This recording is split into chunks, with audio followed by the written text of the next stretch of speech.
Selamat pagi anak-anak. Pagi, Bu.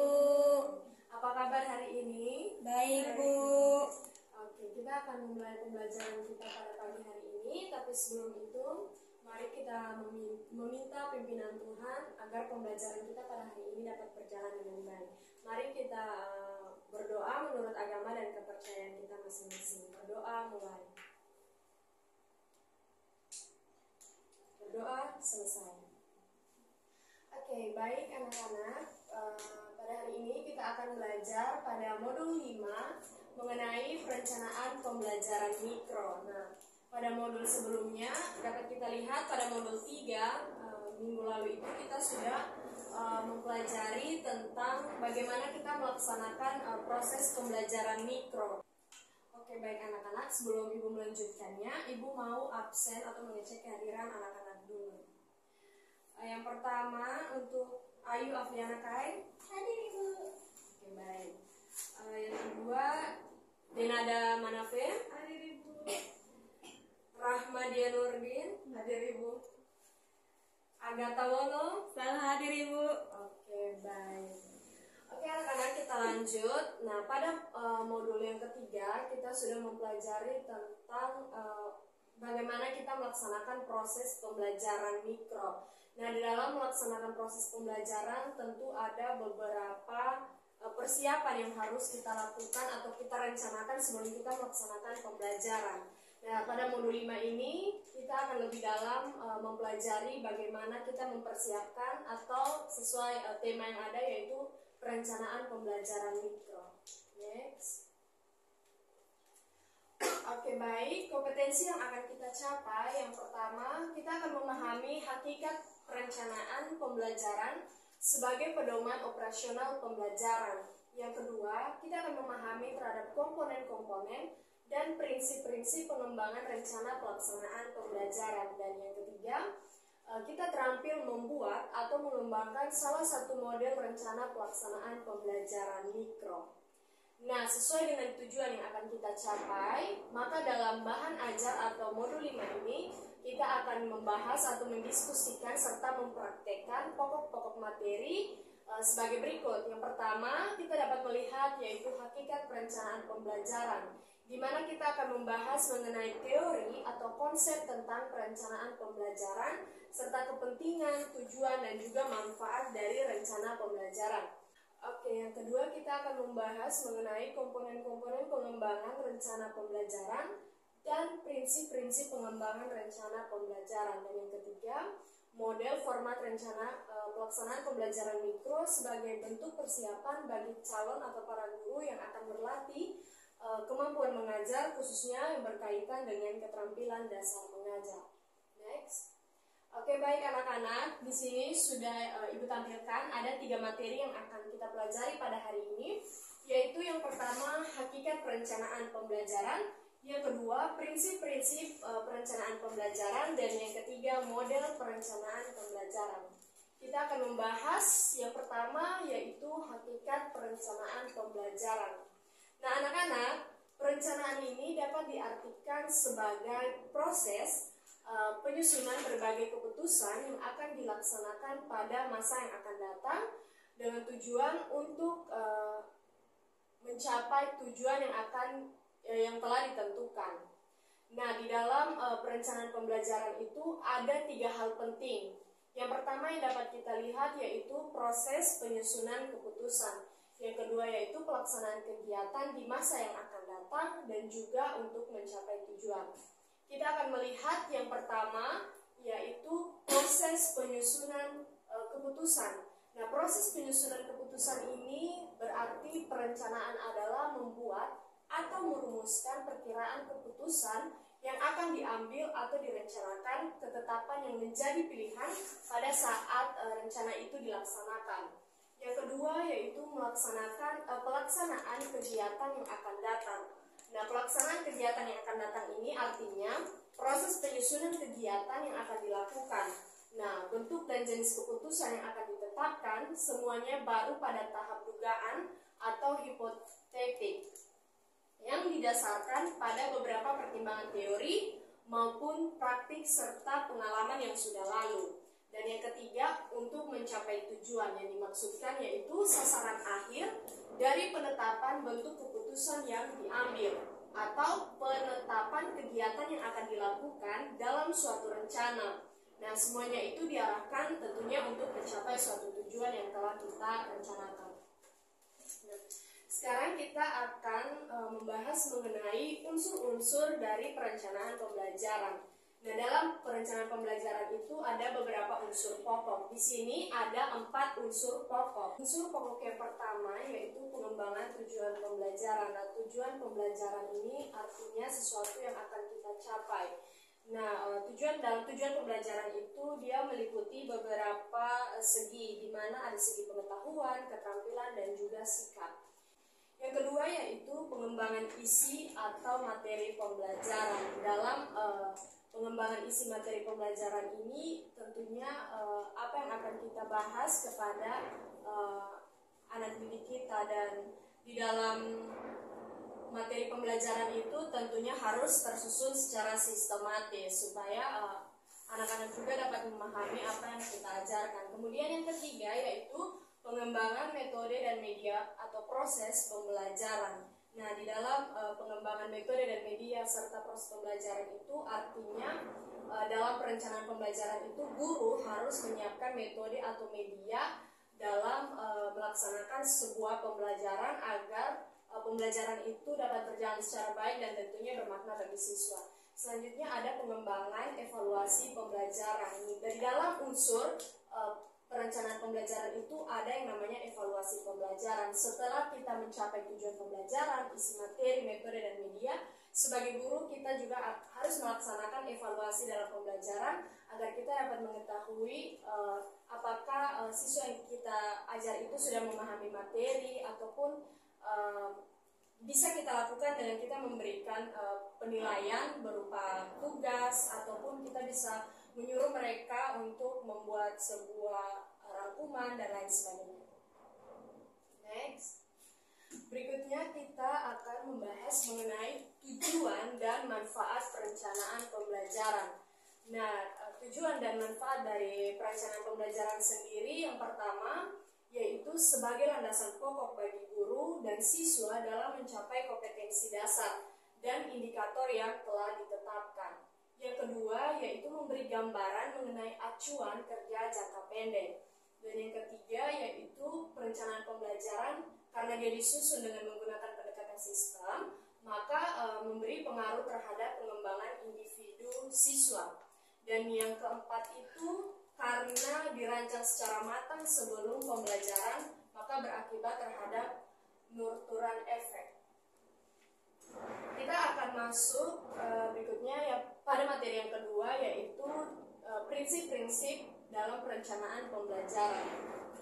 Nah, perencanaan pembelajaran sendiri dia itu merupakan pedoman operasional pembelajaran bagi guru dan siswa yang di dalamnya itu terdiri dari pengembangan tujuan atau kompetensi pembelajaran, isi atau materi pembelajaran, metode, media, dan kegiatan pembelajaran, serta evaluasi atau penilaian pembelajaran yang tadi sudah Ibu jelaskan. Next. Nah, di dalam prinsip perencanaan pembelajaran itu merupakan ketentuan pokok yang dimana itu menjadi dasar atau kaidah yang tentunya dijadikan dasar pemikiran ketika mengembangkan suatu perencanaan pembelajaran. Nah, selain memiliki prinsip, juga terdapat beberapa karakteristik atau ciri umum yang tentunya harus menjadi perhatian di dalam mengembangkan perencanaan pembelajaran. Nah, ciri-ciri umum atau karakteristik yang harus diperhatikan dalam mengembangkan perencanaan pembelajaran, yang pertama kita berorientasi pada kurikulum yang berlaku. Selanjutnya, urutan kegiatan pembelajaran tentunya harus dikembangkan secara sistematis dengan tujuan agar pembelajaran itu kita tidak bingung ketika kita melaksanakan suatu pembelajaran. Yang ketiga yaitu lengkapi perencanaan pembelajaran dengan lembar kerja dan lembar tugas atau instrumen pembelajaran lain sesuai dengan kebutuhan dalam pembelajaran yang akan dilaksanakan. Selanjutnya, perencanaan pembelajaran itu tentunya harus bersifat fleksibel. Dan yang terakhir itu harus berdasarkan pendekatan sistem. Nah, dalam mengembangkan sebuah rencana pembelajaran yang dibuat oleh guru, selain mempertimbangkan beberapa kriteria yang sudah Ibu jelaskan tadi. Nah, kita juga harus memperhatikan beberapa prinsip. Nah, prinsip yang pertama itu tentu harus spesifik. Nah, spesifik ini artinya memenuhi unsur kekhususan menyangkut dengan perumusan setiap unsur pembelajaran. Nah, misalnya berkaitan dengan perumusan indikator atau tujuan pembelajaran, serta pengembangan materi dan juga pengembangan metode, dan yang terakhir itu yaitu evaluasi, yang tentunya itu harus dikemukakan secara spesifik. Melalui perumusan yang spesifik, maka tentu dapat mempermudah guru itu mengontrol secara tepat dan akurat dalam proses pembelajaran. Dan selanjutnya yaitu operasional. Nah, operasional ini masih erat kaitannya dengan prinsip yang sebelumnya yaitu spesifik. Nah, prinsip operasional itu setiap unsur pembelajaran itu dirumuskan dengan bahasa yang operasional dan juga terukur. Nah, operasional ini terutama berkaitan dengan perilaku yang akan dicapai dan ataupun ingin dirubah dan juga untuk dikembangkan. Nah, misalnya dalam rumusan tujuan agar siswa dapat mengidentifikasi ciri-ciri bencana tsunami. Nah, unsur yang menunjukkan operasional itu adalah kata identifikasi, di mana dengan kita mengidentifikasi, maka aktivitas siswa itu akan nampak dengan jelas perilaku yang harus dia tunjukkan, yaitu dia bisa menyebutkan tanda-tanda umum yang akan muncul ketika terjadi bencana tsunami. Nah, dengan demikian maka akan mudah kita mengukur tingkat perubahan yang terjadi pada setiap siswa. Nah, berikutnya ada sistematis. Nah, sistematis itu berarti setiap perencanaan pembelajaran itu tentunya dia disusun secara logis. Nah, secara logis maka perencanaan pembelajaran itu harus dikembangkan sesuai dengan fungsi sebagai perencanaan pembelajaran dengan mengikuti pedoman umum rencana pembelajaran. Nah, selanjutnya ada jangka pendek. Nah, jangka pendek sendiri merupakan pedoman operasional bagi guru dalam melaksanakan setiap proses pembelajaran. Pembelajaran bersifat situasional sehingga apa yang terjadi saat ini belum tentu sesuai dengan kondisi besok atau lusa. Oleh karena itu, perencanaan pembelajaran tidak bisa dibuat satu semester yang akan datang, karena tentu tidak ada yang bisa menebak kebutuhan, situasi, atau kondisi yang akan terjadi selama satu semester ke depan. Untuk batasan materi pun bisa ditetapkan sejak awal, karena batas-batas untuk setiap pertemuan, dan itu harus dikembangkan menuntut pertimbangan penyesuaian dengan situasi dan kondisi yang aktual. Next, selanjutnya yaitu kita akan belajar mengenai model perencanaan pembelajaran. Nah, dalam model perencanaan pembelajaran ini, dia memfokuskan diri untuk mempelajari dengan cermat yang diperlukan guru, karena ada beberapa alasan. Yang pertama, kita tahu bahwa ilmu pengetahuan dan teknologi setiap saat itu terus berkembang. Kemudian diterapkannya kebijakan pengembangan kurikulum yang berbasis pada setiap satuan pendidikan atau KTS. Nah, maka otonomi pengembangan program perencanaan pelaksanaan pembelajaran ini menjadi lebih terbuka dan menjadi keniscayaan. Oke, baik anak-anak. Nah, di dalam peraturan pemerintah nomor 19 tahun 2005 tentang Standar Nasional Pendidikan dijelaskan bahwa setiap satuan pendidikan itu melakukan proses perencanaan pembelajaran atau pelaksanaan proses pembelajaran, penilaian hasil pembelajaran dan pengawasan proses pembelajaran untuk terlaksananya proses pembelajaran yang efektif dan efisien. Nah, selanjutnya kita bisa lihat dalam bab 4 pasal 20 selanjutnya dijelaskan bahwa perencanaan proses pembelajaran itu meliputi silabus dan rencana pelaksanaan pembelajaran yang membuat sekurang-kurangnya tujuan pembelajaran, materi ajar, metode, sumber belajar, dan juga penilaian hasil belajar.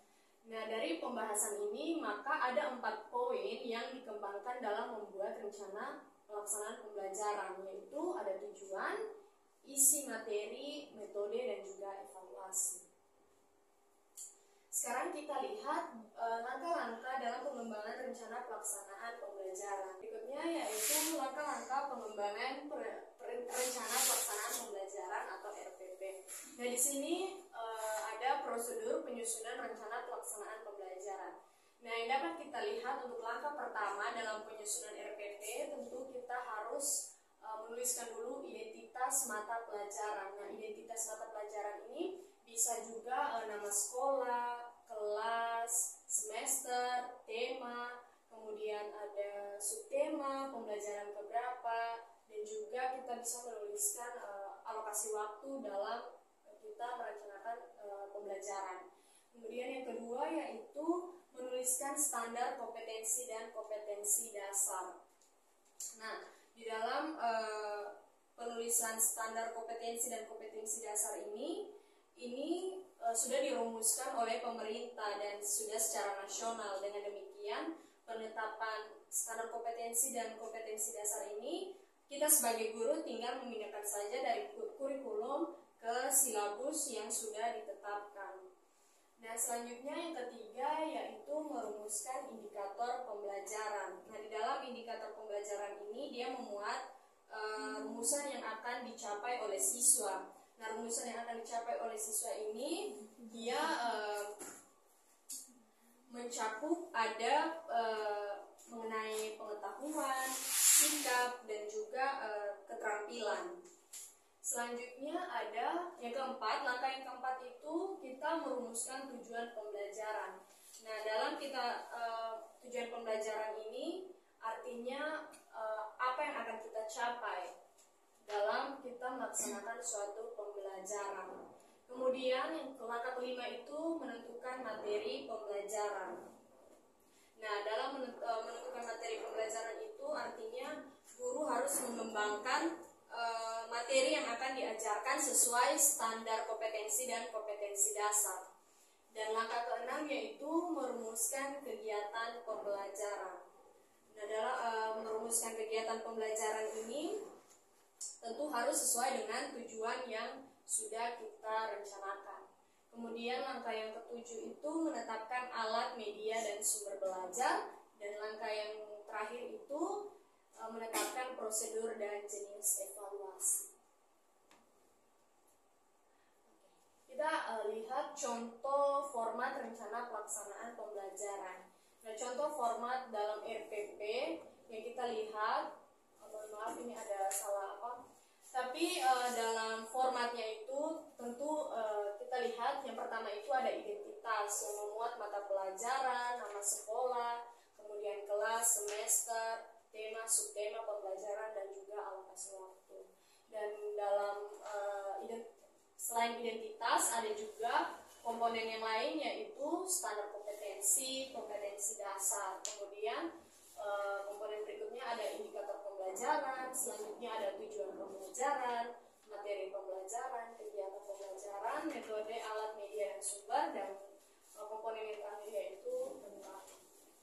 Oke, baik anak-anak, sebelum kita menutup pembelajaran kita pada siang hari ini, Ibu mau bertanya kepada anak-anak yang tahu bisa tunjuk tangan supaya bisa menjawab pertanyaan.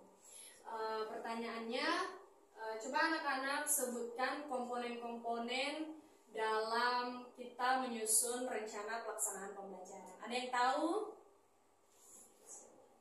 Ayu Kai, Ibu. Oke, silakan Ayu. Nah, yang pertama ada identitas, yang kedua ada standar kompetensi dan kompetensi dasar, yang ketiga ada indikator pembelajaran, dan yang keempat ada tujuan pembelajaran, Ibu.